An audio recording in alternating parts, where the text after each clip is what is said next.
and I think a lot of people building on Bitcoin have articulated this as well, this idea that if we have some Bitcoin strategic reserve, if we have ETFs, if we have these massive buyers of Bitcoin, right, like it could become purely digital gold versus and lose its ability to, be used as a medium of exchange or, actually transact and self-custodied. Do you feel like optimistic about our ability to change Bitcoin if necessary?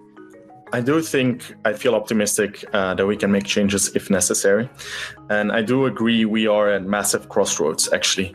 I think in Bitcoin right now, there's two ways this can play out over the next 10 years. Either more and more Bitcoin will go towards ETFs. And we saw even a lot of people on Twitter tweeting about it. It's like, I'm going to actually move all my Bitcoin from self-custody to an ETF because, it has access to the traditional financial system and you don't have the custody risks, right? So that is a very interesting risk that not enough people are talking about. What if 5 years from now, there's 10 million Bitcoin in ETFs and strategic Bitcoin reserves and company treasurers?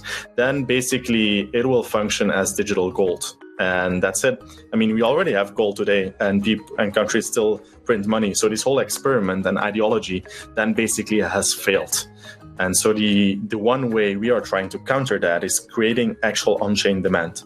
Like if people have actual reasons and use cases and utility to use their Bitcoin on-chain to have that self-custody, that is a total game changer. And so that will actually counter the flow and people will take the Bitcoin from their ETFs because now you can actually use that on-chain in a bunch of applications and utility.